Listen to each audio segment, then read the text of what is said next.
this is a public meeting being held under the auspices of the governor's executive order. It is being recorded. It is possible that we would get people in the meeting, like the press or any other member of the public. So just keep that in mind, and anyone's in your comments.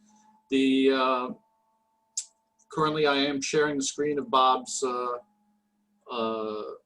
application, but I think if, under the circumstances, if we have other people in the room other than the applicant, then I'm not going to be doing that. So, unless it's requested. I will note, so I'll call this to order at 6:30. The 3 members of the committee are here, so there is a quorum.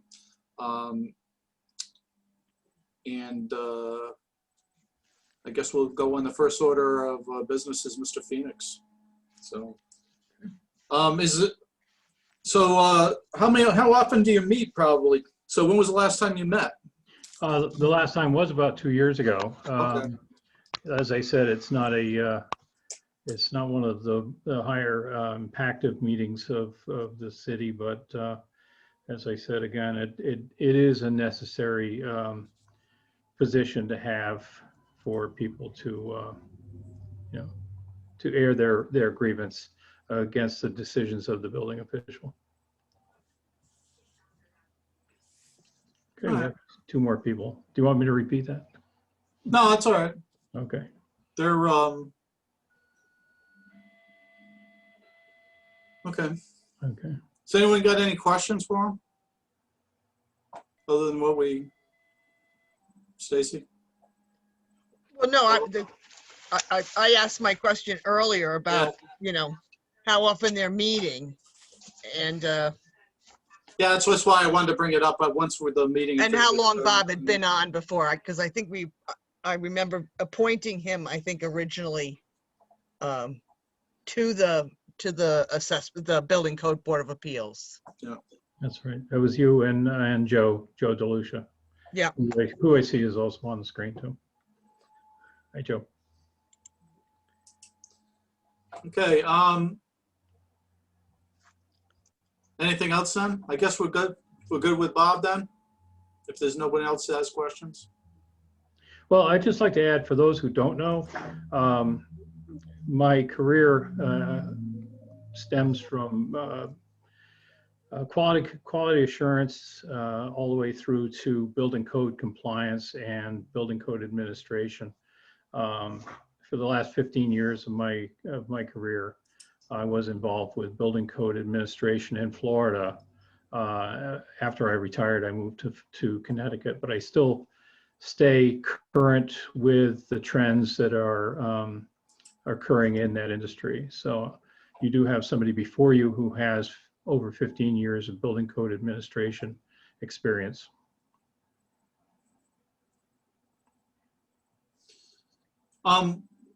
So the last one you mentioned, so was that particularly a challenging situation, or what was?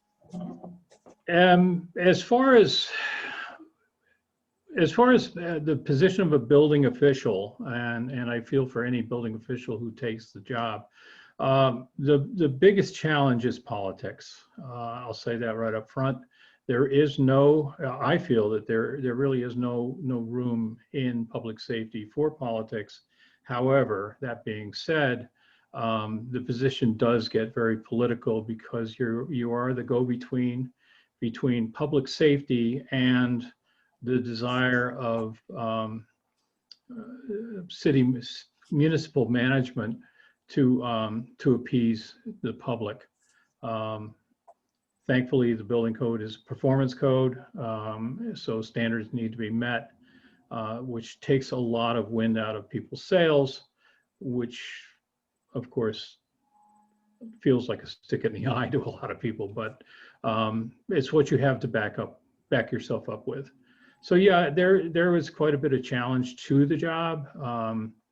If the job itself were just put before you, actually it's fairly easy just to follow the rules.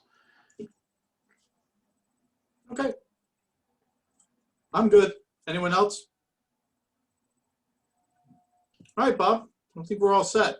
Very good. Thank you very much. I appreciate it. And Thank you for coming in. You'll get a letter and stuff regarding our, I don't have much doubt about what's going to happen as far as a reappointment goes, but if, but you'll get a letter in the mail regarding your appointment.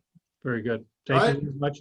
Thank you for your time, everybody. Have a good rest of your Thank evening. you. Nice talking to Thank you, Bob. All right, Have a thanks. good Bye-bye. night. All right.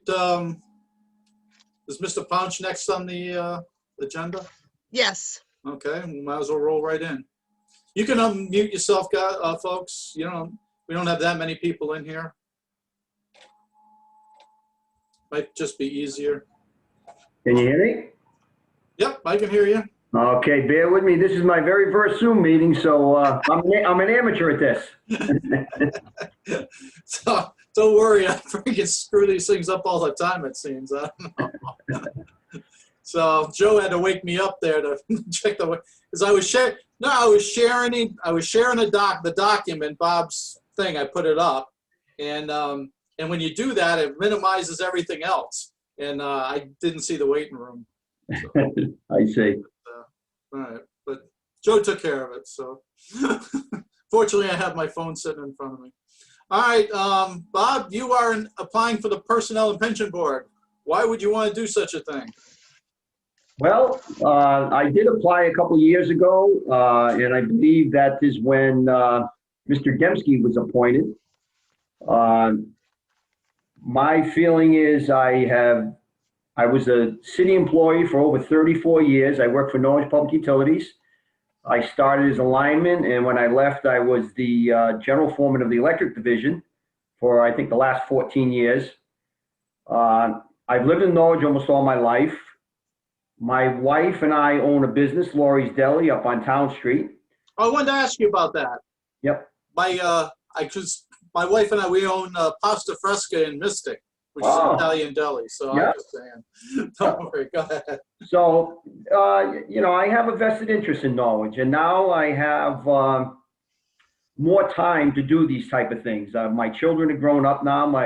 Our youngest child graduated from UConn 2 years ago, and I always feel I can give back to the community. I've been involved in United Way over the years, whether it was the allocations committees or the mobile food pantries, and various other events through the utilities, which, I enjoyed volunteering my time. It was kind of what we're all about. I did serve on I was on the board of directors for the Norwich Employees Credit Union years back before it was taken over by Core Plus. I served on that with Pete DeZonias. I'm sure you guys know Pete. Yeah, I know. Butch Russo and a few other people from the city who have since retired. And it was a very rewarding job. And as I said, I am a retired city employee, and so I do have a vested interest to make sure that pension fund stays solvent and runs the way it should. And again, I just want to give back to the city. Okay. Is there any questions you would like to ask? That's what I'm just going to ask everybody. Any questions? Ella, Stacy? Bob, it's Stacy Gould. What Yes, Stacey. is there something specific, or maybe even in general, that you'd like to see happen with the Personnel and Pension Board? No, generically, I would say no. I believe, and correct me if I'm wrong, I think we oversee if you're on the board, you would oversee the operation of it. I know the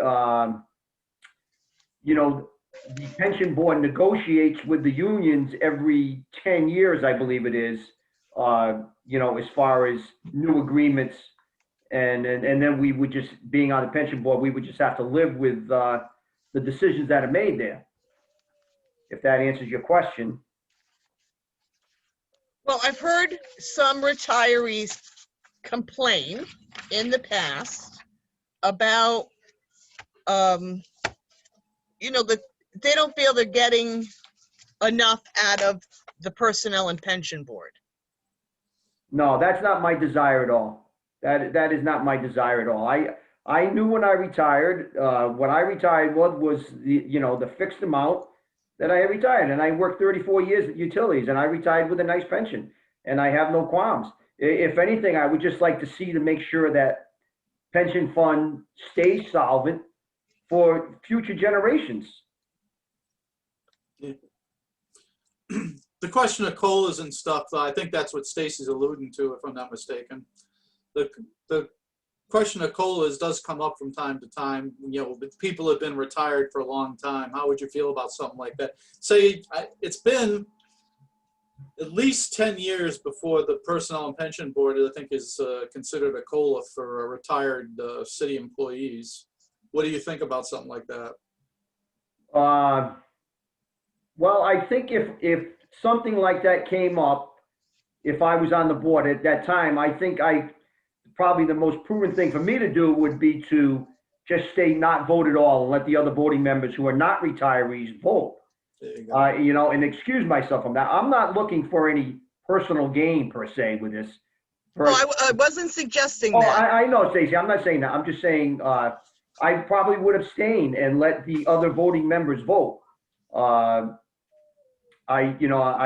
Years ago, a lot of people at the utilities wanted me to get onto the pension board, and we had Pete Barber at the time on there, and we didn't want to basically split if we split and we didn't vote for all one person at the utilities, it might have been somebody from the police department or the fire department on. So we went as a unified group to try to have at least one voice from the utilities on there.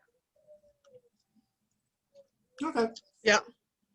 And you understand that the position that's open is an alternate position. I have heard that, yes. I knew Paul Schroeder years ago when he was in the fire department. Very nice guy, and I see him, on occasion. And I used to work with Chris Golis. I was in the electric division, and Chris Golis was over in the gas division at the time. So those are two gentlemen that I do know that are on the board already. Right, and you have John. I know who John is. Yes, John. From the police department. Department from years ago. Right, and Sheila Hayes. I know of her, yes. Okay, and and Nate Knaus is from the fire department. Okay. Chris and Nate are the two employee representatives that are on. Yep. And then the three appointed members are Paul, Sheila, and John. So the vacancy that we have right now is an alternate position. I understand.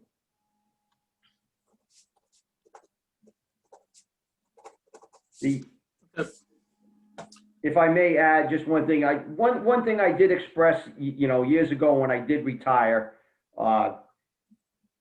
the two boards that interest me in the city of Norwich, one is the personal pension, and the other one that I was always fascinated was the public utilities, the Board of Commissioners on Utilities, because I did have a very good knowledge of the utility industry when I worked there for over 34 years. So those are the only two that I really had an interest to apply for. Mm-hmm. Okay. Anybody have anything else? I think we're good. Well, thank you for your time. All right. You did an excellent job with your first Zoom meeting. You get an A. Better than a lot of people, let me tell you. Get an A. Well, I must say this, when I worked at the utilities, I had an IT department. I could just call them up and they would set me up. Last night I called my son up and I said, I asked Kyle, I said, Kyle, how do I zoom in on this thing? So he showed me the link and everything. I was going to use my desktop. He says, you can't use it. It doesn't have a camera. Or you could just call in, so. Right. Yeah, I didn't want to hold the phone out for, a couple minutes. Yeah, I have a webcam for my desktop, and I have a laptop in front of me too that has a camera built in. And then of course there's always your phone, so. Yeah. And if I may add one thing too, I do know Joe DeLucia. I worked with Joe's dad was my boss years ago when I worked in high school. And we won't hold that against you, Bob. Right. And Chris LaRose was my immediate supervisor at the utilities, and I'm sure you guys know Chris. Oh, yeah. You could always ask him. Absolutely. So, It reminds Alright. me, I gotta send him a note tonight. all right, well, thank you for your time, everybody. Good enough. You take care. You have a Thank you. good night. Stay Have- safe. Okay, thank you. Bye-bye. What's the next one, Stacy? Dave Thomas, What's he for? Historic District. Okay. Is it all historic district coming up next? Yes.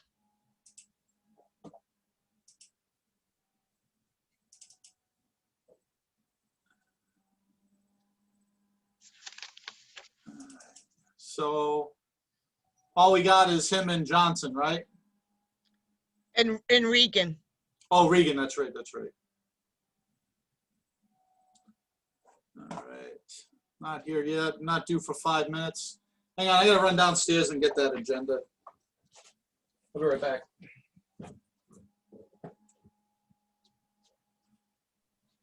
So you got to put on a spacesuit to go get that agenda, or how's? Well, I've got it right here in front of me. I don't know. He doesn't trust that I can't read the name and the time.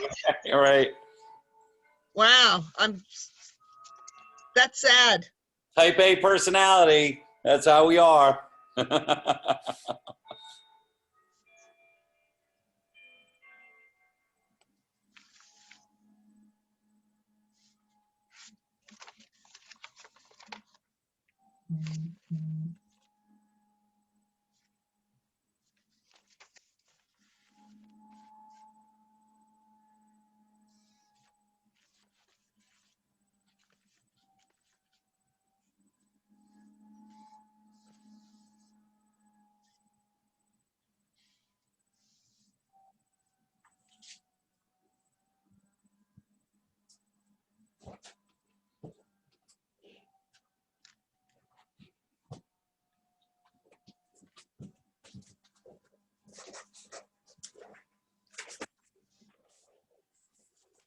Yeah, I don't know, it's one of those, the backgrounds, it's one of those freaking things, like I was just playing around with it earlier. Oh, I thought, because I was going to compliment you on how quickly you put on and took off that spacesuit.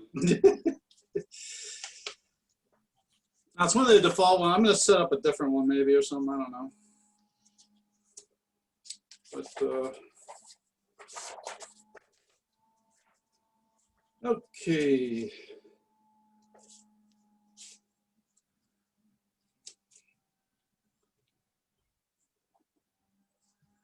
So,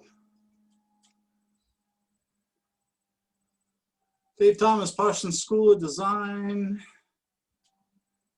He's a new appointment, right? Looks like. Correct. Yes.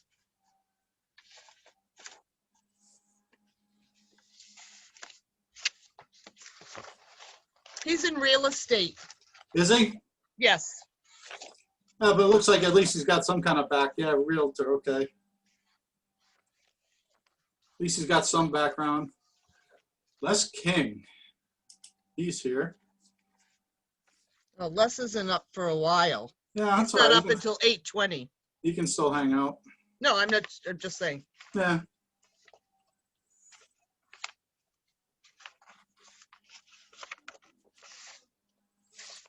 Hi, Les. You can unmute if you want. We're waiting for the next interview. Oh, okay. There we go. I just got it unmuted. Yeah. Yeah. Hi. How you doing, Mark? Sorry I won't be able to join you by video tonight, only by audio. So. Quite all right, Les. That's it. I'm good. Okay. Hey, Joe. Ella. Stacy. Hi, Les. Good to quote unquote see you. Hi. Long time. I haven't talked to you in a while. Yeah. Well. Yeah. Yeah. It's been a while. How are you? Hey, I'm doing good. Doing I'm good. glad to Busy. hear that. Yeah. How are you guys doing? Good. Yeah, holding on by our fingernails. Yeah, man. I'll tell you, we're going through some rough times right now. Yeah, some days. Pretty. Yeah. Hopefully it'll get better. We'll see. Fingers Yeah, I crossed. thought I'd come on. What? Go ahead. I'm sorry. I was just going to say, fingers crossed, it's going to get better soon. Oh yeah, yeah. Well, I'm on this this special committee for it's the Committee on Emergency Management and Homeland Security for the governors, office. It's part of the emergency stuff, and I'm on one of the working groups there, and it's we've got a long ways to go. You know, we've still got there's light at the end of the tunnel, but it's an awful long tunnel. Yeah. that we still go through. So we still have a long ways to go. All right, considering, well, our 650 isn't here yet, unless you're here with us. So you want to just take yours up right now? Do you want to do that out of order, Stacy? I don't have a problem with that. If Dave's not here, that's fine. Yeah. I'm fine with that.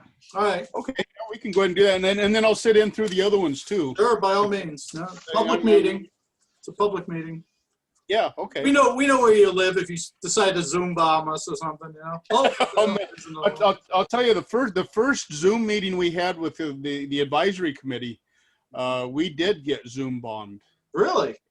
Oh, and I'll tell you, talk to Kathy Crease about that. It was traumatic. Well, we did. We got it in public safety. It was not pretty. So. Yeah, okay, yeah, you probably got the same type of thing that we did then. So. Yep. All right, so Les, we have our 7 o'clock here. So let's go ahead. If Dave isn't here, let's go ahead and do you, Les, and get it over with, so to speak. Yeah, okay. Oh, that sounds terrible. It does. Yeah, But Les knows me, Throw me so on the- it's all right. You know. So why do you want to re-up for this, Les? well, you know, I think it's really important that the Community Development Advisory Committee keeps in contact with the community, and makes decisions based on the best interest of the community. I know when I first came on the committee, you know, it was sort of a very agenda-driven type of committee, and it's no longer like that at all. It is more community-oriented. We do a 5-year plan. We talk to many of the different stakeholders in town, to include nonprofit organizations, faith-based organizations. So we try and touch the full gamut, you know, the wide web of who is in the community, and then sort of synthesize that and put that in a 5-year plan that gives us a guidance on where the money would be best spent. Yeah. And then from the 5-year plan with the you know, with the Community Development Office helping to do outreach so that we make sure that those people are contacted once the money becomes available. You've been doing this for quite a while, Les, I think, right? Yeah, I came on during Ben Lathrop's administration. Yeah, that's what I thought. I was pretty much sure that was the case, because around my first term, I think. And so that was, you know, well over 10 years. So I started in 05. So so I mean, it sounds obviously you've got obviously a very good handle on the process and, you know, what's required. I don't have much doubt. Certainly you're involved in other things in the community and stuff. So I don't really have any other questions. And if anyone else does, go ahead and go for it. Ella, Stacy? Les, what's the biggest challenge right now? Biggest challenge? Yeah, that's a good question, because we've got several of them. One of them, obviously, is we always get asked, the applications are always much higher than what the money is for. And it's a very difficult, it's difficult for especially some of the new committee members to turn down somebody for money, even though they may not qualify as much for it as somebody else. The challenge right now, obviously, is COVID, you know, Yeah. with the money that's coming in. And I know the last 506,000 we got, and now we're working on the next 500, I think 14, whatever. We're getting applications, but we're not getting a whole lot of applications. I think that's one of our challenges is not seeing applications come in from people that deserve to apply. And that's one, you know, that's really not one of our challenges. It's more the outreach from the Community Development Office. Right, but do you think that's due to mostly due to COVID, partially due to COVID, that people are not applying? I think in a lot of cases, they just don't know what's out there. The money's out there and they're scared to apply, and it takes a tremendous amount of time and effort and administration to apply for these grants. sort of like the block grant funding years ago. You know, we used to get applications for $5,000, $7,000, $10,000. We would be nickel and dimed to death. Yeah. Even though at that point we were getting $1.2 million.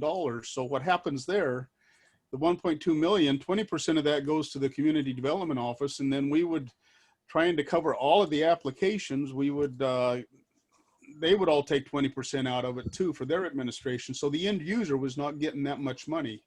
So over time, we've really tightened up the accountability of the reporting coming back to the city on how the money is spent and how the end users are using it, and what the impact of the to the community is. One of the challenges we have over time is the applications that do come in. A lot of times, unless you really read into it, and you don't realize that a lot of the money doesn't really go to what the name of the program is, especially in some of the human and social service type areas. You know, there's a lot of other money that's just filtered out into general assistance when it really should be for a specific program. Correct. That's a challenge, especially for the new members, to be able to see through that and see how much is really getting to the bottom line of what this program does. So that's a challenge, especially for the new members, until they really learn. They got to spend time reading those applications and really understand. Yeah, you're absolutely right. Certainly, and from the city, I mean, on the city council level, of course, there's the old second guessing by the city council that you got to put up with, you know. So that's something we've run into, you know, and we move money around sometimes. But I think the recommendations the committee's recommendations overall have been very solid over the years. So, you know, particularly as far as, you know, who should be getting what, you know. So I have an appreciation for the difficulty you have doing that. So, personally. No, thank you. Thank you. It's everybody on the committee likes it. It's I think most of them, when they come on, find it's more challenging than what they thought when they came on, because it does take time. And I do know, working with the city council, we can only give money to those that apply, even though we think other groups. And we've had times when, well, years ago, the city council had pulled money from several of the things we had recommended and gave it to somebody else that hadn't even applied. I think we got in a little bit of trouble with that. Didn't we have a deal with the Martin Luther King Center one time? Well, yeah, that's one of those where we were getting nickels and dimes given out, and we worked with them for several years, and we kept asking, we need to see your budget. We need to see, and the best budget that we got, and we worked with Garfield Rucker a lot on that. They just didn't really have a business plan, and their budget was basically just copying the checkbook register. Yeah. And so it's just, you know, you have a very small organization like that, and people's hearts are in the right place, but we need to get people on those boards that have a little bit of business background, just I think, to put a business plan together. Yeah. So, you know, At least so they can recognize one when they see one anyway. All right, anyone have anything else for Les? No, that was my question. And the only thing and Kathy knows this because we've talked about it, about getting the word out. Because we talked about it at Rehab Review Committee, because we have money there for that program, and a lot of people are not availing themselves to that money. Number one, because of COVID, but number two, about getting the message out. And I think NPU's newsletter is a great way to get that message out. It's got a broad base of users, and it doesn't have to be a real comprehensive advertisement, but it could direct them to, you know, contact Kathy or contact the committee members to get more information. And I think it would be a great way to get that information out. Yeah, that's a great idea to use that newsletter, because, you know, especially the property rehab program that also ties in with the lead grants. Yeah. is get it out to the people that own the properties, and especially nowadays, between 49 and 51% of all housing in Norwich is rental. Right. And some landlords don't live in this, but a lot of them do need some help getting their properties up, getting new heating systems in, getting new windows and stuff like that. So I think that's a good way to get the money out. The other thing is, if it goes to an income producing property, it goes out as a low interest loan. So we get that money back. Right. And we can reuse it instead of Right. just To help going out. someone else. Absolutely. Right. So if we do it right, we can really recycle this money over and over and over again over time. Exactly. So. All right. Anyone have anything else? All right, Les, you can hang out, and we're going to move on to the next one. Okay. Thank you. All right. Appreciate it. I see Mr. Good night, Johnson. Les. Yes, I am here, Mark. It shows up under my wife's name because it's hers doing it now. You can rename yourself, you know. I'm not sure how to do that. Well, if you click on participants and bring that up and then click on more, and then there's usually an option to rename there. So I mean, really? you don't have to do it. I know who you are, so Oh, look at that. Hey, see, you just taught me something here. Look at that. I can see. it happens once in a while. There you go. So you are signed up, you were interested in the Historic District Commission, Yeah, he Yes, presently serves as an alternate. okay? So now what do we have open then? Are we looking to fill a full position or? What we have, Spaces? well, we do have a full position available, yes. Okay, all right. All right. So tell us, Greg, why do you want to do this? Again, Well, The answer, again, yeah. again, yeah, that's probably a tougher Well, yeah, question. first, would you be interested in serving in the full capacity? I'll ask you. Yeah, that. yes. Okay. Yeah. All right. So we'll deal with that after, but the committee will. But why are you interested in this? Why would you want to do it? I mean, I spent 27 years in the Coast Guard, so I believe service is important.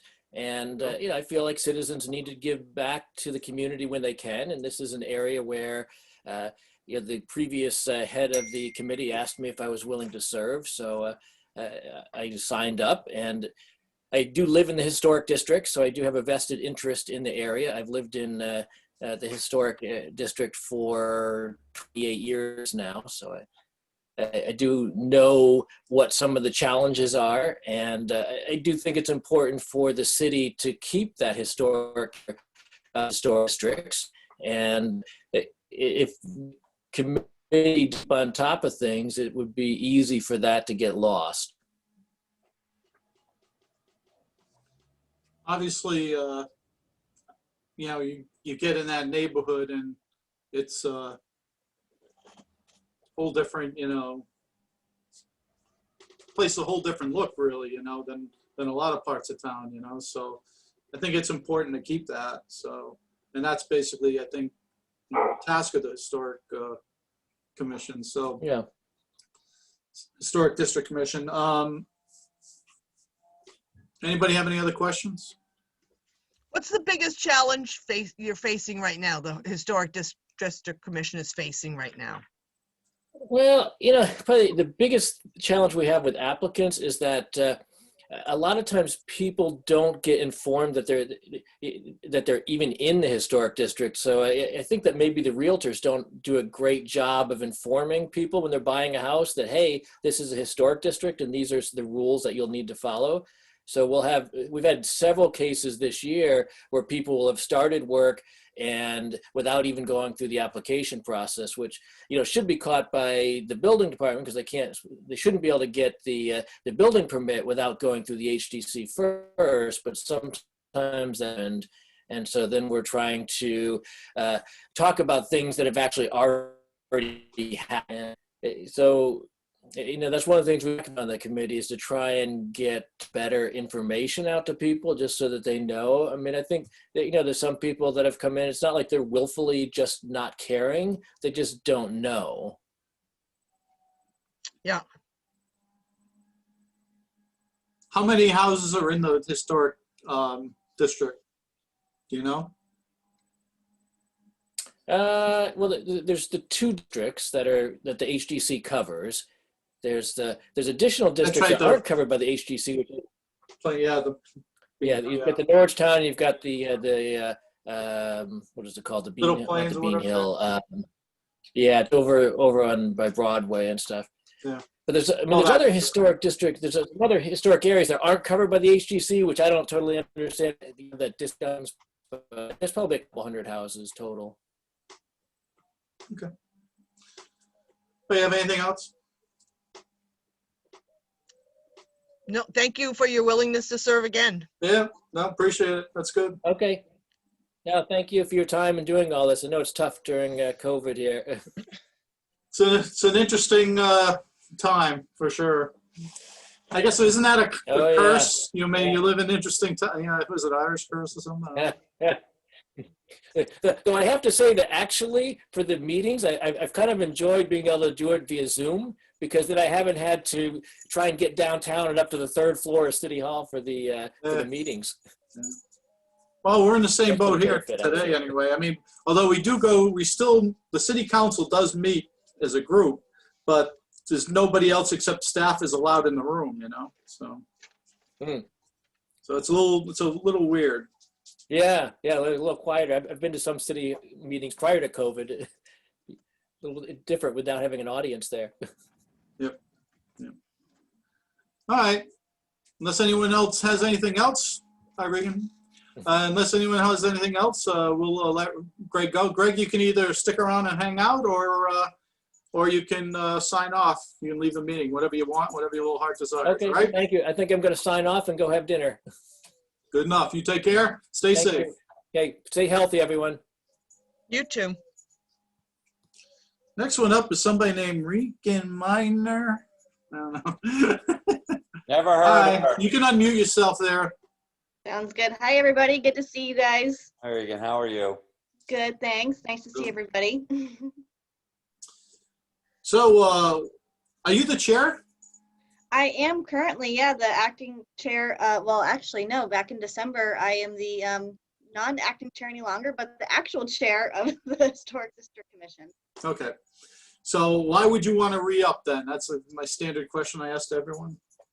Perfect. Yeah, well, as you guys know, I have a passion for Norwich's history, and I really have a particular interest in the historic districts that we have in town.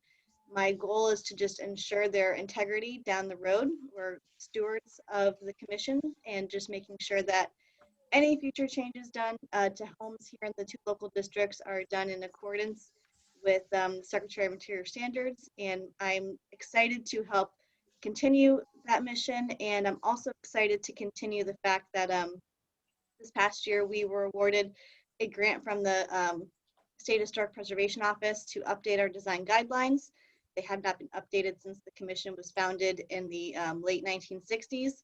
So I'm really excited to help move that process forward.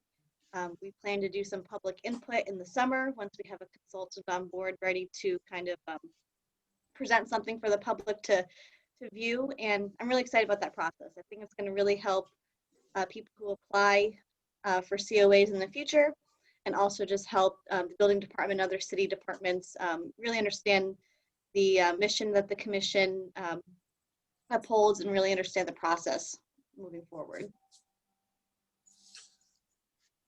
How does that basically work? So you come up with new plans. How does that does that just the commission approve it, or does it gotta go somewhere else, or when you make That's a changes? good question. So the I believe the city council voted to form the historic district commission. Right. It's a city ordinance that established the commission, and so I will have to ask Michael Driscoll about if the city council itself needs to approve the updated design guidelines.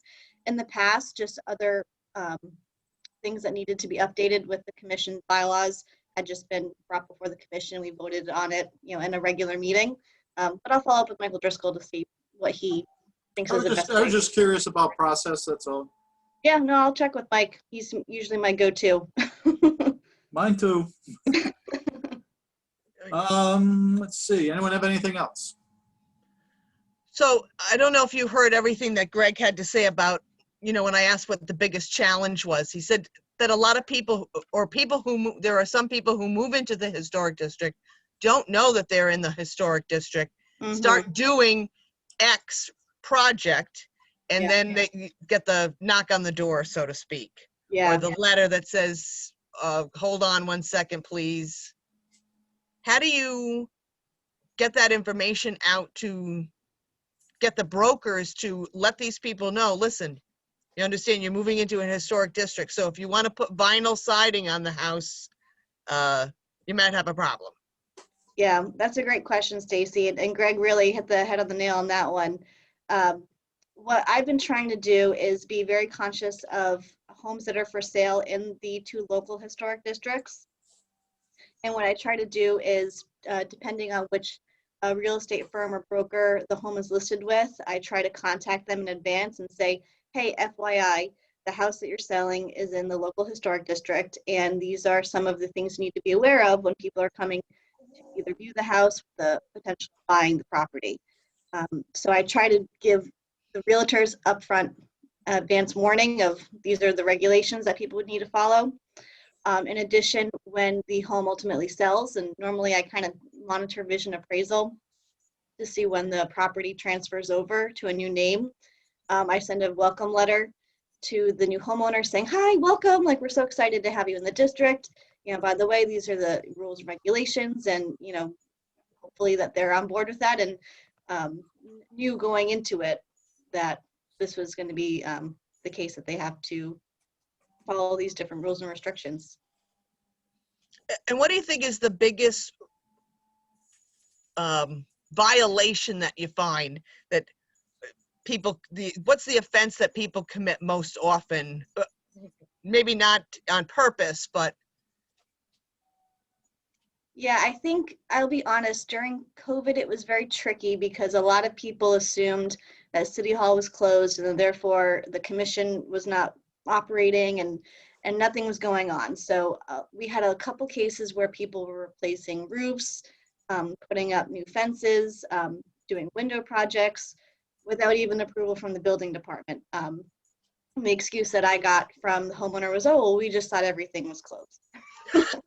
And they didn't even try to act or, you know, call or you know, have any sort of communication. So there's been a lot of confusion regarding COVID, especially now with that. Okay. But we tried to rectify it. I will say that the building department is wonderful. And if they notice something going on that's in the district that wasn't approved by the commission first, that, you know, they get in touch with me.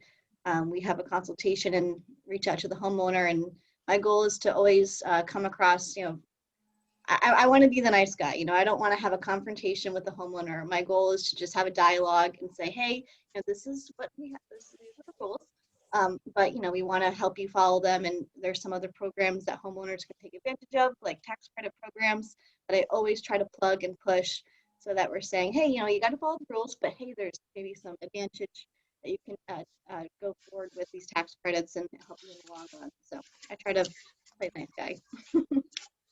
You offer them the carrot before you offer them the stick? I mean, a little bit. And I try to go about it by presenting them with all the information as possible up front, so there's no confusion on their end as well. And I tell them I'm always accessible if questions. You know, my aim is to help people and clarify the process if there's any confusion, and so on and so forth. All right, well, thank you for all of your efforts and energy that you bring to everything that you do here for the city. Thank you. I love this city and I love its history, so I'm not going anywhere anytime soon. Glad to hear. All right, anybody else have anything for Regan?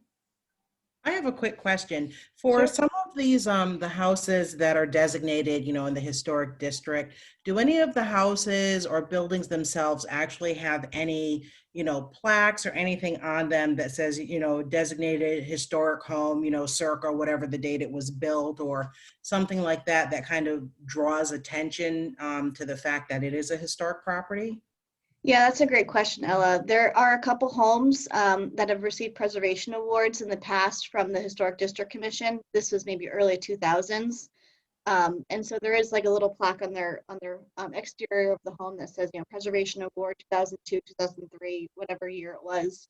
And a couple homeowners had expressed interest in some of those plaques returning. We unfortunately haven't had a very large budget to purchase plaques in the past, but I keep hearing that recurring as an ask. So, maybe that's something we could look into down the road.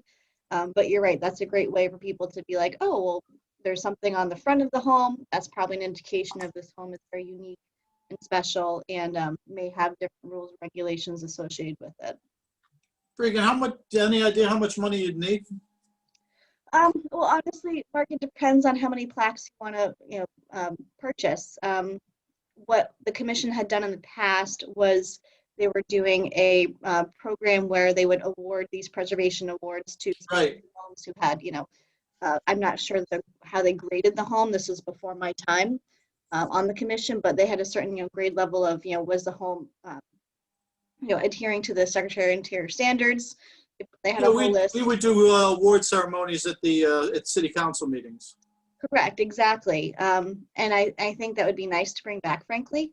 So I think it just depends. Before I joined the commission, I think they were talking about moving forward with maybe a couple homes, like 2 or 3 for award plaques. And that kind of fell off the bandwagon, sadly, when the former chairman had a cancer diagnosis. So that kind of just sadly ended that program temporarily. And then we haven't had the budget to move forward with that at this point. I would suggest putting it on the burner and then just get a hold of one of us and the city or the city manager and see if we can't get you a little bit of funding. I mean, we're not talking about a big dollar amount here, so. Yeah, I think it would, for aesthetics, I think it would be good for those neighborhoods. I mean, Norwich is something we try to sell history here half the time. So, yeah, let's absolutely. face it. So let's pitch in a little bit and get it taken care of. So I know a couple of homeowners had asked me, they had plaques from a long time ago that were like peeling paint and maybe the wood had rotted at this point, and they said, hey, can we get new ones? And I said, well, I don't know, maybe. That would be great. I'd like to, but. let's see if we can do something with the budget or something like that. If you get an idea of what's needed and see what we can do. Okay. Sounds like a good plan. That'd be fun. All right. Plus, it give people a reason to be involved with it a little bit, so. Yeah, and many people take great care of their homes, and we want to, celebrate that and make them feel proud of their neighborhood and their home. So Absolutely. Plus, I think it might serve as an incentive for other homeowners to want to strive to, be the next house on the street with that plaque. If we get more historic homes looking to do those restorations and renovations, then that may be a good jumping off point for saying, hey, we need some restoration monies here, or. Yeah, it's a great point. Yeah, and that's why I always pitch the homeowners tax credit program to homeowners as well, because that's a great opportunity for them to get a little money for their restoration projects. Good. I don't have anyone else in the queue yet, so we can keep talking to Regan about this stuff. Well, it's always good to see you guys, and I'm happy to answer any other questions you have, or just keep chatting too, whatever you guys would like to do.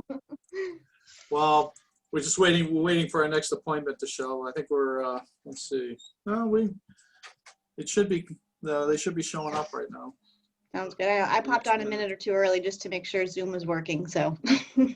Good plan. Trust me. Yeah.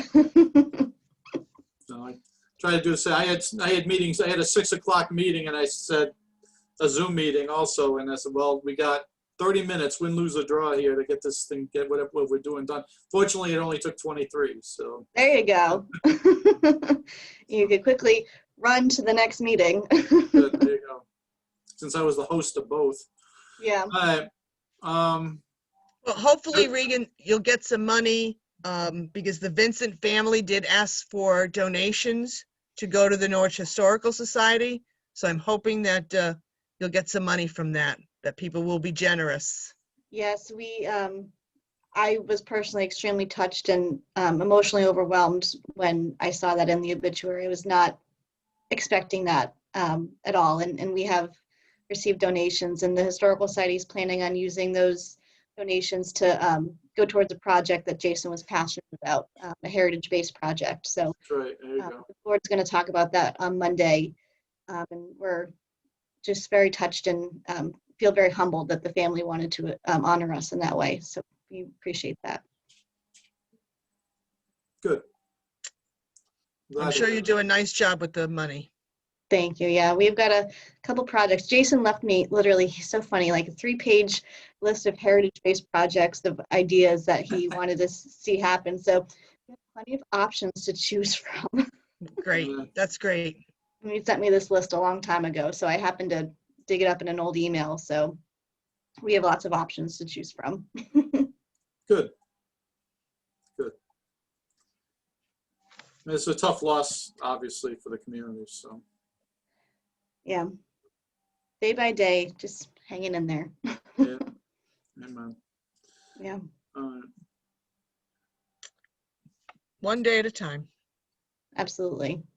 Absolutely.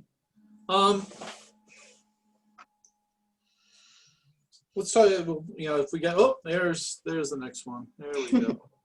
We're gonna start on something else here. All right. Then I guess we'll move on to Sean Barnes. So thank you guys. I'll jump All right. off. All right, good enough, Regan. Good night, Take care. Regan. Good night, guys. Thank you. Hello, Sean. I'm Mark Betancourt, President Pro Tem of the City Council. Stacy Gould is here. Hi, Sean. Alderwoman Ella Miles. Alderman Joe DeLucia is sitting in. So we'll, I guess you're here for the Community Development Advisory Committee, correct?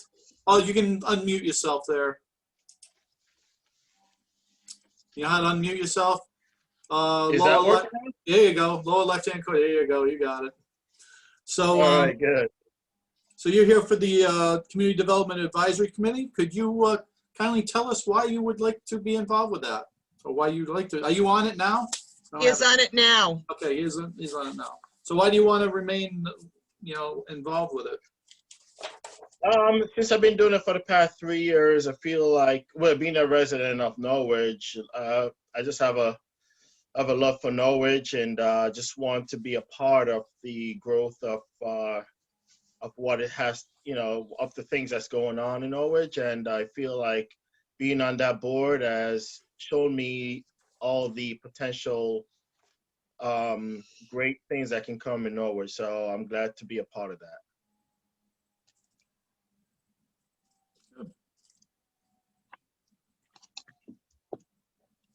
You bowl? Oops, sorry. There we go. You bowl? If I bowl? I say you bowl. That's a question. Oh yeah, I bowl. Oh yeah. What's your average? Not great. on a good night, I'll probably do 160. That's about Okay. it. All right. That's okay. So you have fun then. Oh yeah, absolutely. Good. Stacy?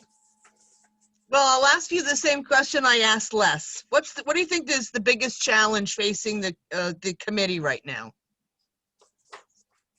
The biggest challenge. I think it's not enough funding for all the programs that are out there that need the funding. So what we have to do sometime is to try and balance everything out the best we can with the funding that we have. So I think that is one of the challenges that I've seen so far in the past 3 years.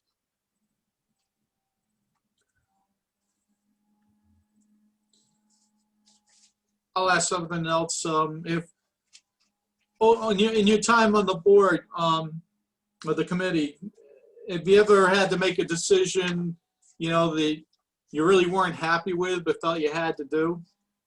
Because you got to sometimes make choices about funding choices and pick one thing over another.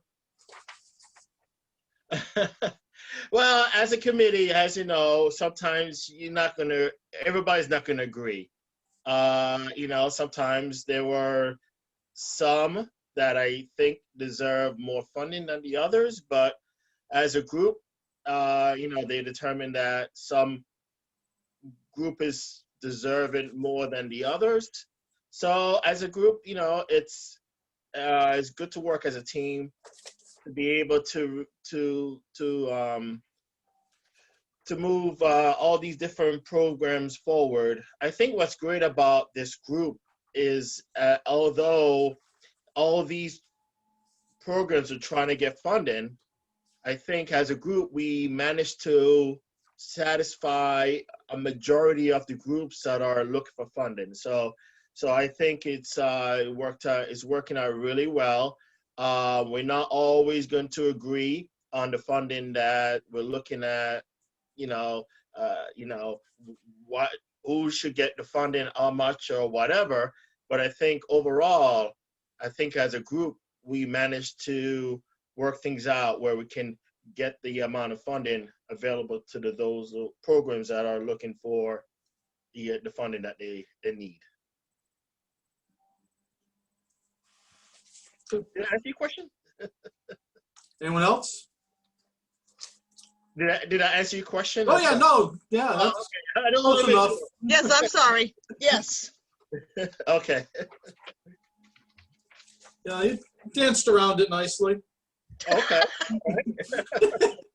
I think he was correct, That's politically yeah, correct. I mean, it's hard. I mean, you have to make decisions sometimes that, you wish you could do something different. You wish there was more money, but in the end, you have that responsibility, and that's what you have to do. So Exactly. you have to make choices. So Exactly. that's all. I'm not looking. I think we all know that, and I'm not trying to substitute my judgment for yours or anything like that. Generally speaking, so yeah, I've learned that lesson the hard way in the past. So I have a lot of confidence in the committee that you and the staff, do the legwork and come up with reasonable recommendations. Sometimes we might move a little money around between one of your approved programs to another, but most of the time, generally speaking, I've seen that that's basically the only, in the last several years anyway, that I had any experience with it, that was the only change we made. In the past, I've seen them do stuff that you weren't even approved, you didn't even approve or anything like that. Yeah, And I think that was not necessarily a good thing to do. So I think that was something to regret later, So, right. Yep. So you guys, generally speaking, do a very good job as far as coming up with, the correct projects. So and Thank I'm you. pleased with the work that you guys do, personally. Yeah, we have a pretty good group. Yeah. We've had some good people on that committee over the years, so it's been good. Yeah. Anybody have any other questions? No, I just want to, thank Sean for his willingness to serve, because we need people who are willing to volunteer their time and energy to different committees, boards and committees that the city has. And, you've been serving for 2 years now, I Sean? think about Three? about 3 years. So we appreciate you willing to go another round. All right. It's a pleasure. Yeah. Absolutely. Okay, if you want, you can stick around. Right now, I'm still waiting for the next interview. Should be hopefully up in a minute or two. People usually cut it kind of close in here. And if you can listen in if you want, or not. It's up to you. So. Yeah, I have to leave. So, but Okay. thank you. Good I enough. appreciate No your problem. time. Thank you All so right. much for meeting with me. Yep. You take care. Stay safe. Thank you. You too. Take care, guys. Good night. Good night. Good night. I have Gemma Fabry next, I guess, when they show up, Yes, if and when. yes, Gemma's next. Well, you have a little pause here. A little recommendation. Shoot, Les, go ahead. One thing, over the period of time, we can only put so much money into any project at any one time. Right. And we did, if you notice, we did focus a lot on Greenville there for about 10 years. We put in new sidewalks, we put in period lighting, we put in the cameras that are over there. We redid the playground. So we really focused on the neighborhood of Greenville. And that seemed to have a pretty good impact there. But the other one, it would be nice to, get a little bit more input from the city council. If you guys have priorities, feed them into Kathy or something to get to us. So I'll duck out now so you can go ahead with your interviews. All right. No, that's good, Les. That's a good point, Les. We sometimes we don't forget think, that. we don't give a lot of thought about the area, an area like in the sense that the way you just put it, so. All right. To be honest with you, I always thought that, we should be, targeting neighborhoods for improvement basically one at a time, and work that way almost. So, not just in this committee, but, overall in general, as far as we start talking about redevelopment and stuff, so. Oh, yeah. It's hard to keep everybody happy. Yeah, no, you really, you just got to do one step at a time sometimes, I think. It's the only way to be effective. And you got to be able to, because otherwise you spread yourself so thin, you never get anything you can show for results. You know what I'm saying? Yeah, that's right. Yeah, that's true. So with the limited resources. So, hey, you get one thing done, project done, boom, good. Let's move on to another, whatever. So, all right, enough of my prattle, because we'll be here all night. Gemma Fabry, is that how you pronounce it? You can unmute yourself. You know how to do that? Lower left-hand corner. Yep. There you go. I'm good. Yes, no, that was perfect. I'm actually more used to using Teams now. It just seems like. I use Teams at work, so. Yeah, exactly. Anyway, good evening, and thanks so much for having me. Well, glad you could come. Glad you're willing to volunteer. So that's Again. So, Absolutely. So tell me, why do you want to continue doing this? Well, first of all, I have to say that I've really enjoyed meeting everybody and just working with the council in general. But I just feel like at this point, just giving back a little bit to the community that I am living in now, Norwich. If I can do that, is a very important thing for me. I've been in Norwich now, a resident since 2011.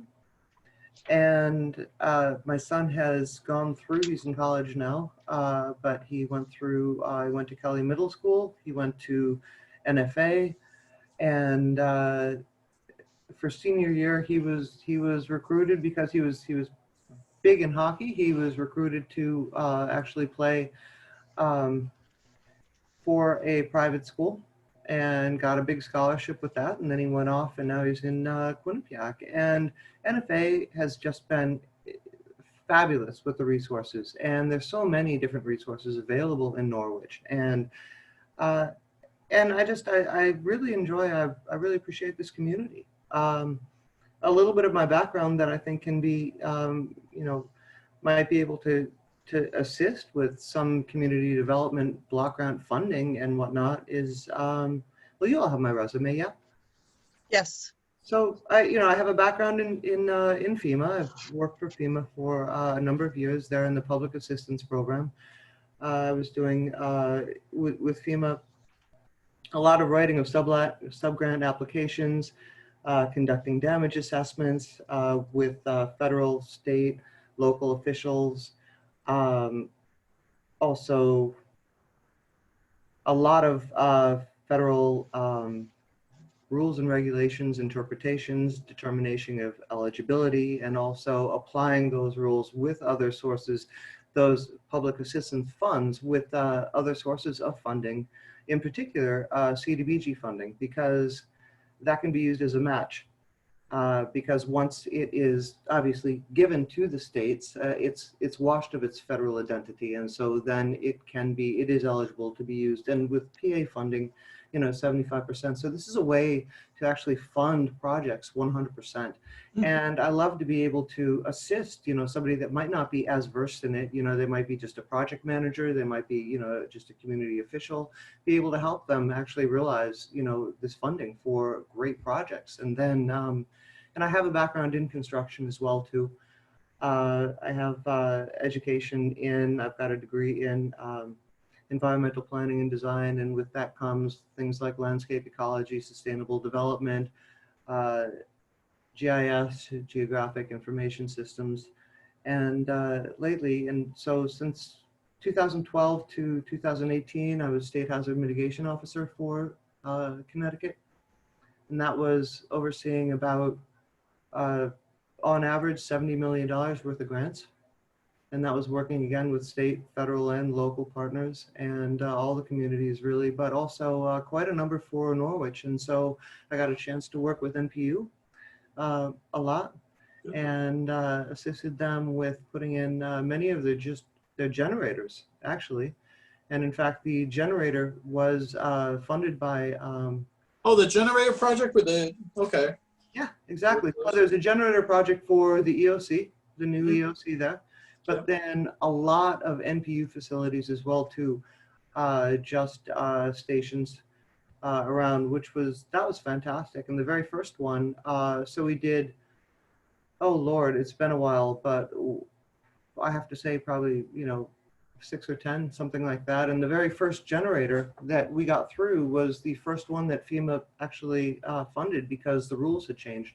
So I was working on benefit cost analysis and whatnot to actually, just determine eligibility and make these things kind of go through. So that was pretty. Yeah, I know we did some stuff with regarding our 2 middle schools because what happened, I mean, they were designated as emergency shelters and stuff, and so we needed to do generator upgrades for those for that purpose, and we got some help doing that too. So I remember that. So there's a lot that can be done. There's a lot available out there. There are EPA grants. I mean, there are lots of different federal grants as well as state and local grants that one can access. And I know that last year Kathy Freeze was talking about potentially using some CDBG funding for just the demolition of some derelict buildings around Norwich.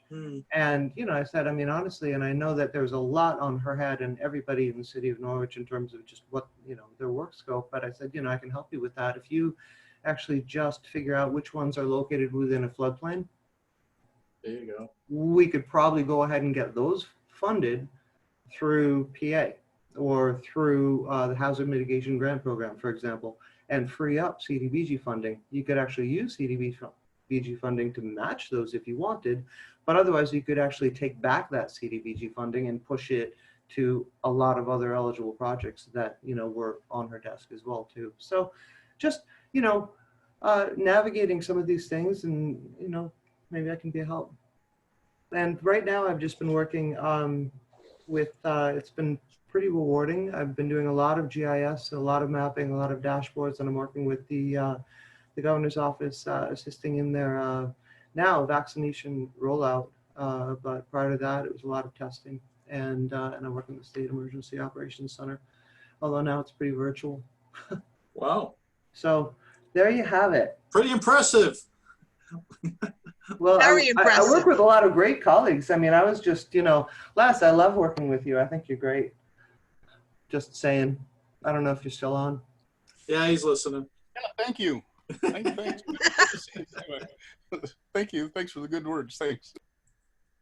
So no, I was talking earlier about over the years, and I've been off and on with the city council since 2005, and in one of the committees I think that we deal with on an annual basis that I've been very pleased with the work in general.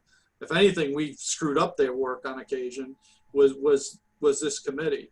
So certainly there are some tough decisions to be made sometimes, and I think you guys have done a very good job as far as coming up with a template for a usable template that really should be really messed with in general, I think so.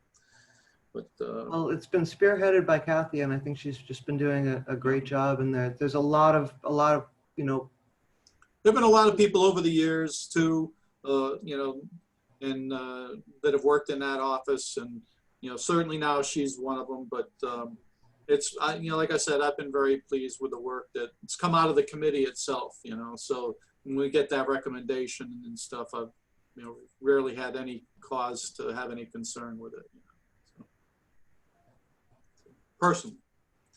So, anyone have any other questions? I just have one. Are you working in your paying job with Bob Drzezinski?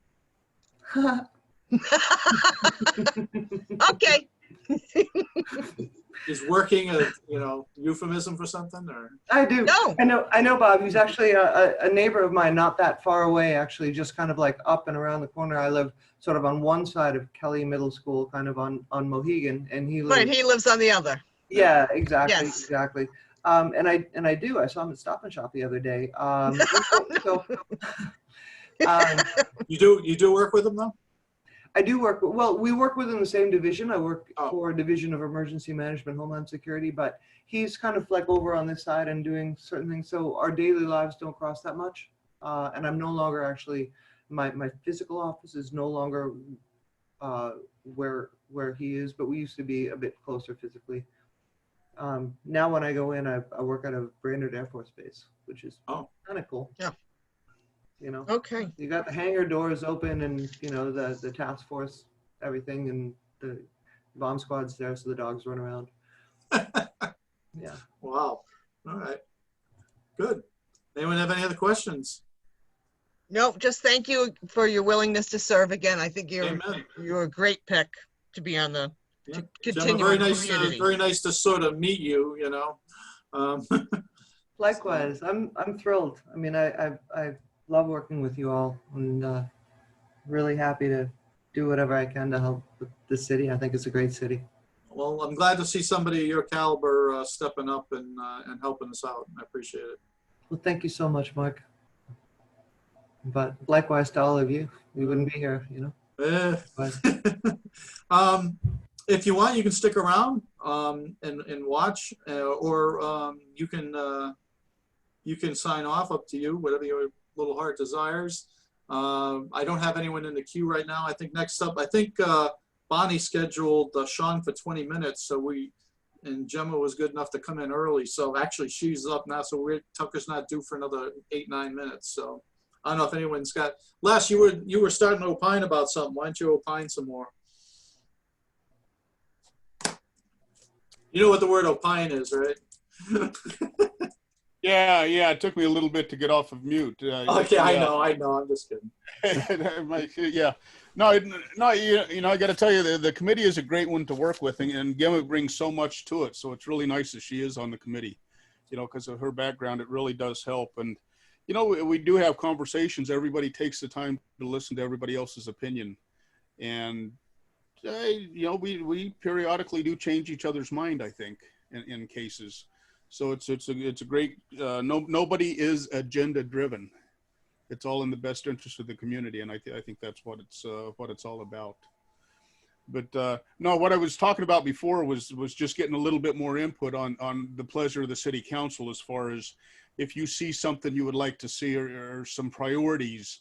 We never hear anything from that area. Not that they would necessarily have an influence on the committee, but it would be nice to sort of hear if something's going on at your level that you would like to see something move at, or something. And that could go to Kathy, and then of course they can do the outreach, because we can't, like I said before, we can't give money to anybody if they don't apply.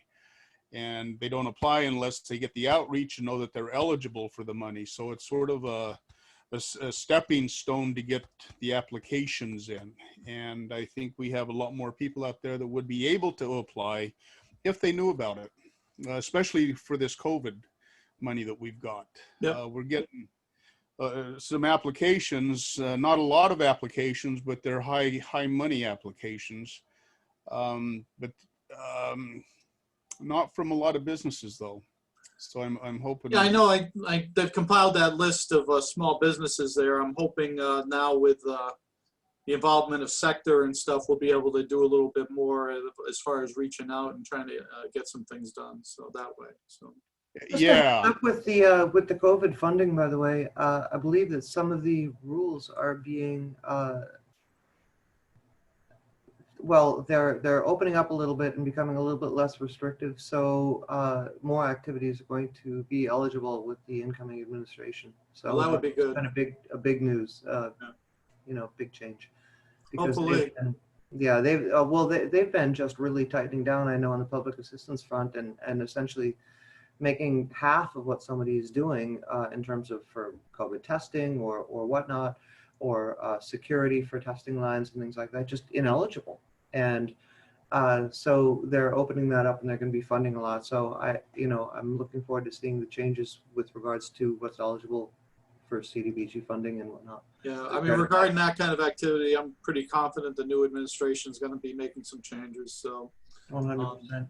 hopefully. So I know certainly, you know, it's something we've talked about at the municipal level and in discussions regarding, you know, hopefully that, you know, as we go along that, you know, they'll make some changes and prioritize state and municipal, you know, funding regarding, you know, not only just COVID, but the ancillary impacts from COVID, I think, you know, financial impacts. So hopefully that'll, you know, come to fruition. But with that, so I have Tucker Braddock sitting here. Tucker, I guess I can, let me see. All right. If you want to stick around, Gemma, you're welcome. Or you can, Tucker, could you just hit *6 on your phone? I'm just going to say thank you to everyone and have a really good evening. Good night. Thank you. Yeah. All right. Thank you again, Gemma. Nice to meet you virtually. You too. Tucker, hopefully you can hear me. I know that's your phone number. Can you hit *6 on your phone, on your number dial, and hit send? There you go. There you go. Can you There hear me you now? go. You're unmuted. Yeah. Great. What's the Okay. matter? Thank you. You can't download an app? What's the matter with you? Don't you dare pick on Tucker. I gotta train you, brother. I gotta spend some time training you. Help, please help me. I'll come over the house and I'll take show all the help you. I can get. All right, Tucker. You're So why do I want to do this? yeah, exactly. That's my opening salvo for everybody. Yeah. Okay. Well, I've served on this committee for a while, and I feel very positive that will continue to help through some investigatory research and some ways of getting this money out. Like just for an example, some of this COVID money that just came in, we have $544,000 worth of money. We have $632,000 worth of requests. So we have to figure out a good way to get it out so it serves the public well. So that we have to find some way to help all the people, but we can't give money that we do not have. I think that one of the problems I see in our committee is we don't have a way to touch people.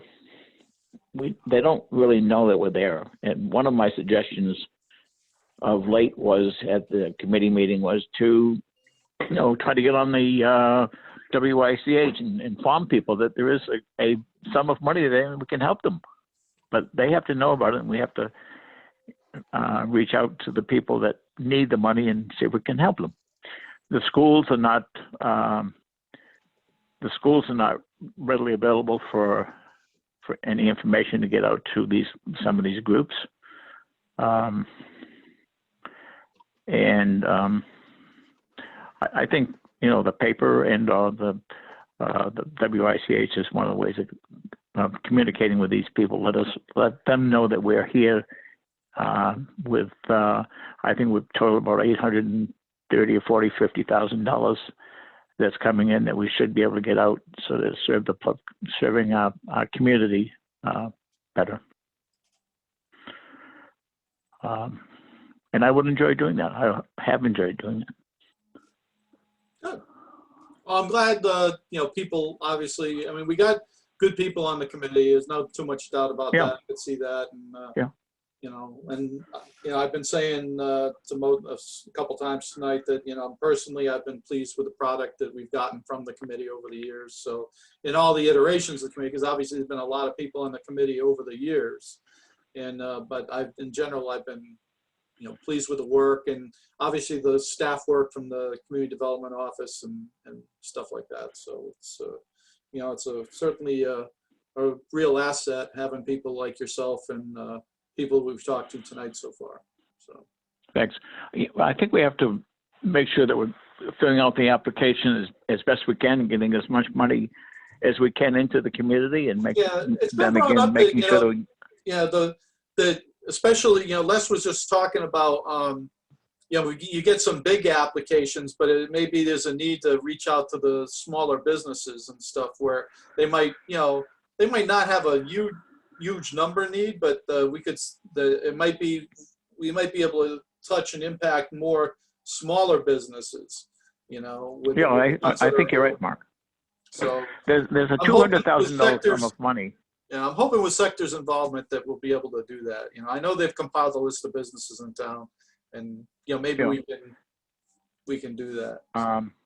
Well, I think there's $200,000 that will be relegated to small businesses. I'm hoping small businesses. 241. We have how much? Was it 241 or something like that? I can't remember what the actual.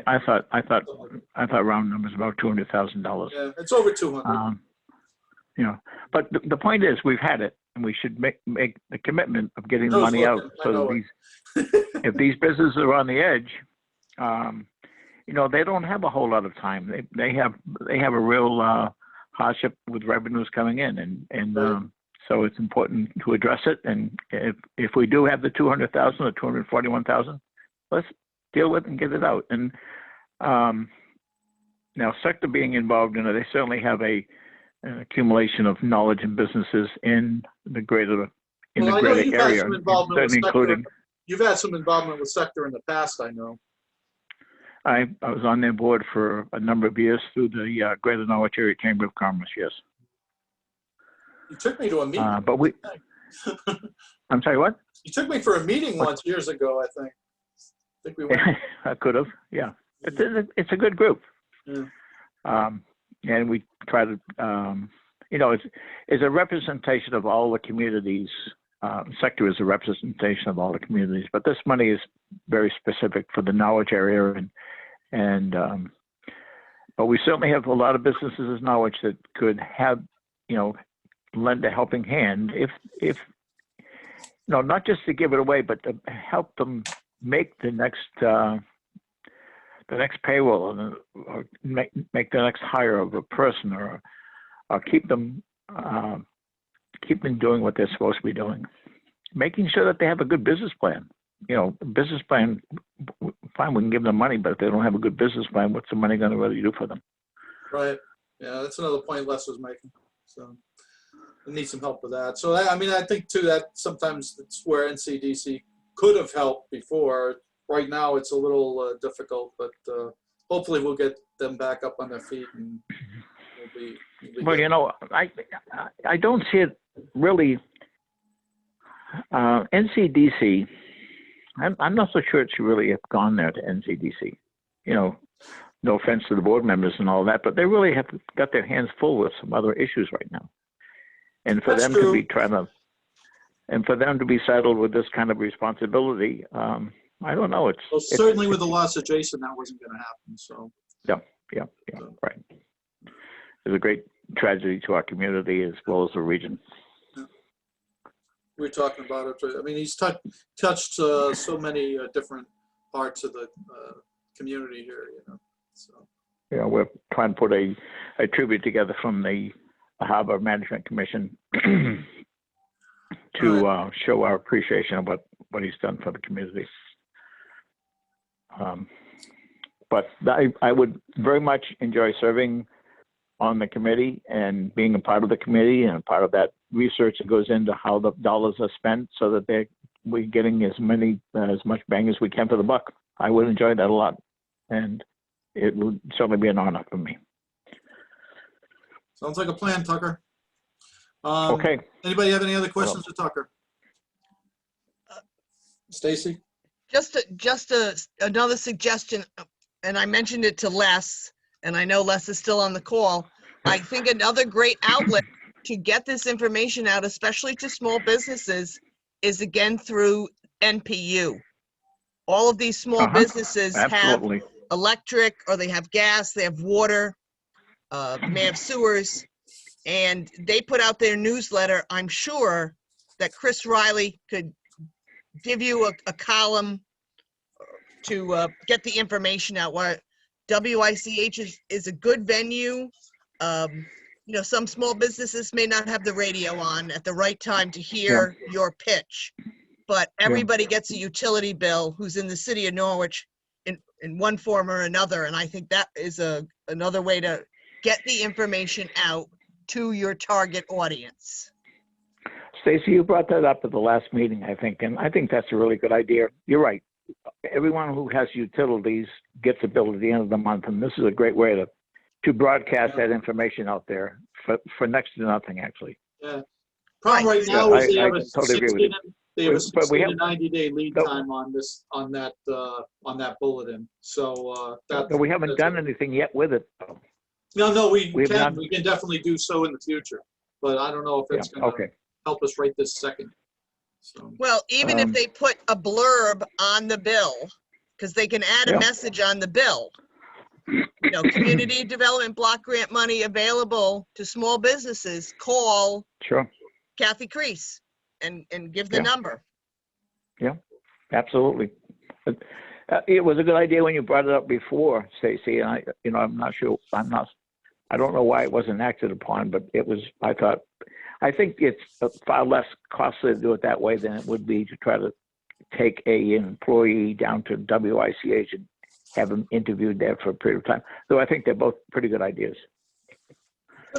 You know, just trying to, use some of the things that are available to the community that doesn't cost a lot of money. You take an ad out in the newspaper. If somebody didn't read the paper that day or go online that day, it's lost. Absolutely. Yeah. I think I would recommend reaching out to Chris Riley to see what, what he can put in there. Yeah. I think the newspaper is, because of the expense of the newspapers, I've heard Betsy talk about the expense of all the ads that she has to put in there by the it's state not statutes. inexpensive, and you don't have It's you not don't have money inexpensive, to throw at this. You don't have any extra money hanging around, so let's use the inexpensive routes that we have. Absolutely. I think absolutely, no doubt. Any other questions for me? I don't. Ella? Okay. Stacy? No, I'm good. All right, Tucker, you can either hang out or hang up. Matters not to me. I think I'm the last guy. No, Mark Marcy. Yeah, so we went a little out of order, so we already did Les. Les was here early and someone didn't show yet, so we went a little out of order. So yeah, we still have Mr. Mark. And he's due in about 3 minutes. Yeah. No, you can hang out all you want. I can certainly learn something new. I like new ideas. So I don't know. What's the hardest part, Tucker, you think, for you serving on this committee?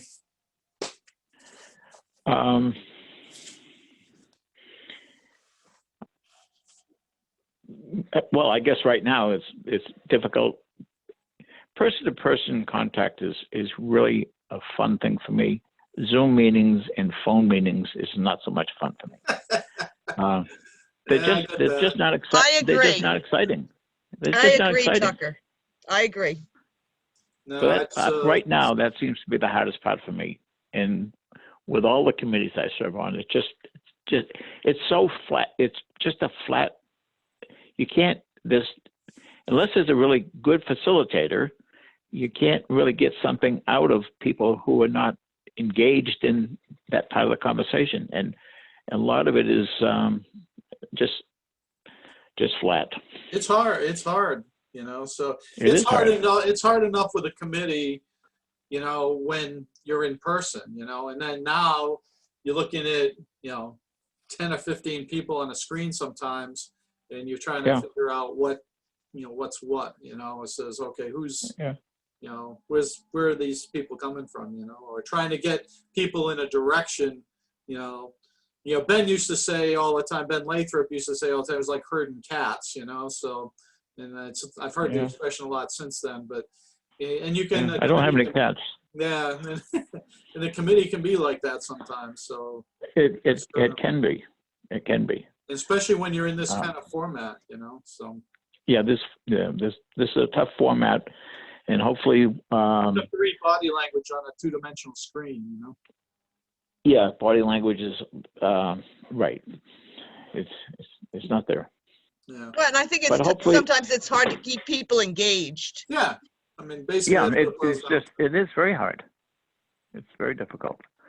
I think that if we get enough people vaccinated and get some people out there and life goes back to some kind of normalcy with mask and distancing, I think that maybe we can I think the state has said that we can gather in groups of 25, but the city hall is still closed. Yeah, there's, so the theory there is that we don't want to get into this thing. I mean, like we have a city council meeting, all right? So right off the bat, there's us, the city manager and support staff. You're gonna have 14 people most nights, you know, in that neighborhood, 12 to 14 people. So right. now if you have something going on that people want to show up for, you know, you get the first 10 in there, 10, 12 people. After that, nobody's coming in. Who's going to make that call, you know? So. Right. Well, and it's an old building too, and it's not ventilated very well. It doesn't have the greatest ventilation system, but. Right. So I know that there are problems with it, but you know, even some small groups, well, that's the policy has been established, and it's keeping coronavirus out of City Hall, and well, we're still getting cases. We did better before, but now, because of the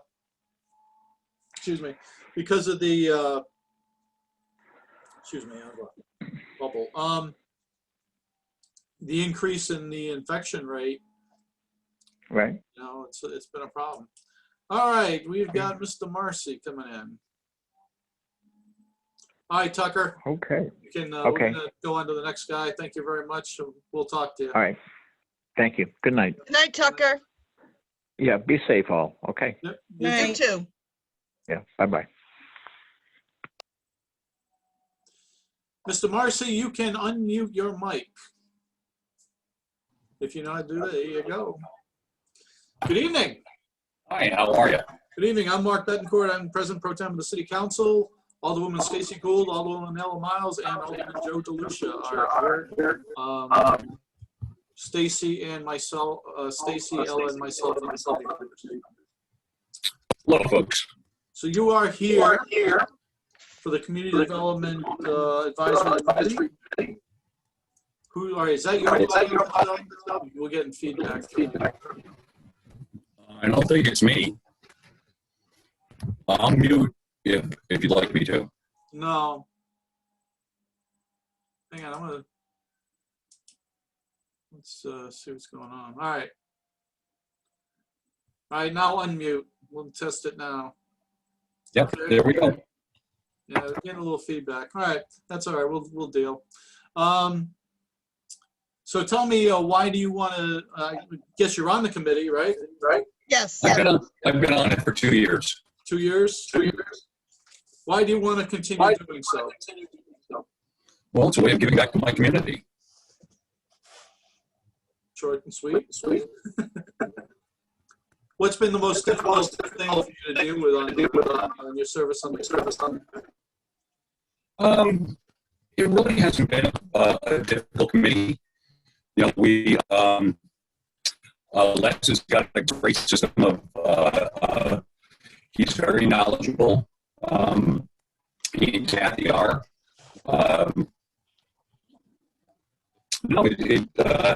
We all seem to come to consensus on, on our viewpoints. We may have small differences, but it's a very good committee. I mean, I would I don't- agree with you there.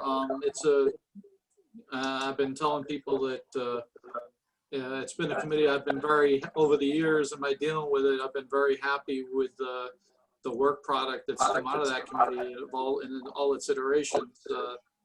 You know, because I've served, you know, my time on the city council, I've, you know, served off and on since 2005, and there's a number of you know, people that have served on that committee, and it's always been a pretty good, you know, group as far as coming up with a plan for the CDBG funds. So I mean, I've been happy with the work that's come out of the committee. Let's just put it that way. So. Well, thank you. Anybody got Stacy? No, I remember putting Mr. Morrison on to the Community Development Advisory Committee. And he was an excellent choice, I thought. And are you still serving on the Commission for Persons with Disabilities? Yes, I am. Okay. Please do not nominate me as chair because I don't. Okay, all right. I'm very sad to see Alana go. Yes, it's a terrible loss to that committee. She's the one who has all the contacts and all the knowledge. Well, I'm sure that if you were the chair and you reached out to her for information, she'd be happy to share it with you. Well, I'm sure she would, but I don't want to be chair. I'm still in grad school. I've got plenty of things to do for a while. And not only that, it's I don't see that committee meeting anytime in the near future. Right, due to COVID, yes, I understand completely. All right, anyone else? Question? I don't hear any. So Mark, I think we're all set. And you'll be getting a letter from us very shortly, and we'll see you soon. Yeah, we appreciate you coming. So you can stick around until we're done, or you can Well, I think sign off. Totally up to you. No, I don't need to hear. I'll talk to Les later on. He's the next in line, I think. Okay. No, All righty. yeah. Thanks, guys. All right, you take care. Thank you. Take care. Stay You're safe. welcome. Thank you, guys. Good night.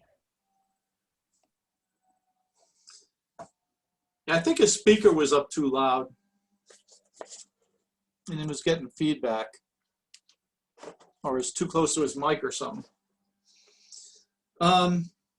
All right, so we didn't see Dave Thomas.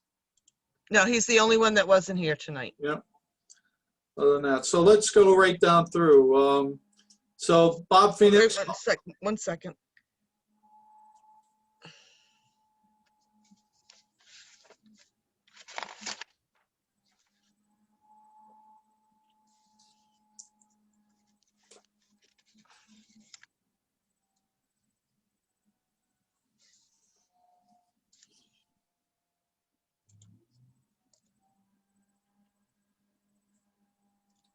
Got the list there?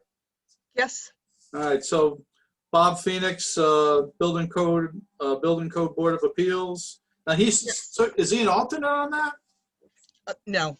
No, he's a full member. No, he's right? a full member. Right. That's what I thought. I don't know why I had that written down. All right. I think Pouch is the alternate. Yes. That's what we got it fixed there. Okay. All right, so I would move that we reappoint Bob Phoenix.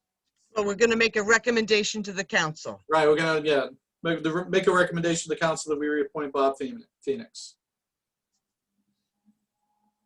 I'm in agreement with that. Yep, I agree.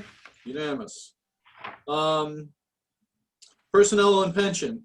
The recommendation would have to be for alternate, I think, right? Yes, that's the only position that's available. All right. So we don't have any other applicants. So, and I don't have any issue with Mr. Pouch. So personally, I don't know if anyone else does, but I mean, the question regarding him being a retiree, I thought he answered that question adequately. So I was fine with that. So I would say we appoint him as we recommend to the council that we reappoint him as an alternate. No, appoint him as an alternate. He's never been on. Well, It no, wouldn't be a actually, re- you're right. I'm sorry. We appoint him as an alternate. And I'll write the letter to the council because there's a referral. So they'll need a letter. Okay.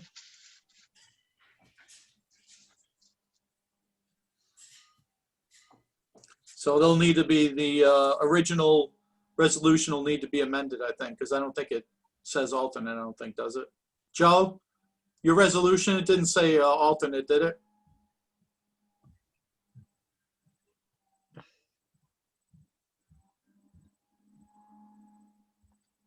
Yes, the original resolution does say alternate. It does say alternate, okay.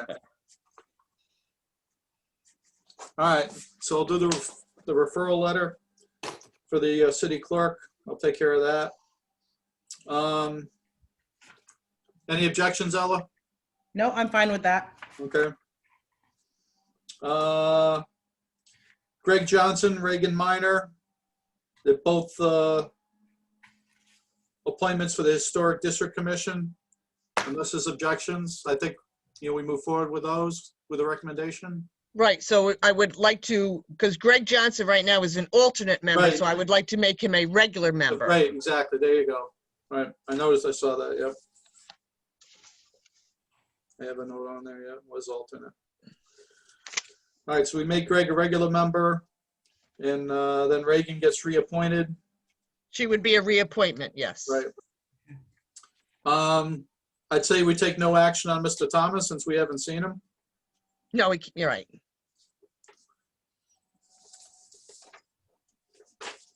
And then under Community Development Advisory Committee, I think we talked to everybody. So I would say we recommend to the council that all 5 be reappointed. Unless there's objections. No, I have no objection. Nope, No. I have no objections. All right, so I got me a letter to write and some minutes to do. I'll take care of the minutes, Stacy, because I got everything. I've already done them. Oh, you already did them? Okay. Never mind then. That's fine. And then, so with that, the motion to adjourn would be in order. Motion to adjourn. Second by Stacy. Yes? Yep. All in favor? Aye. Aye. All right. Have a good night, everybody. All right, thank you. Good night. All right. Bye. Thank you. Bye, Good night, Les. Les. Have a good one.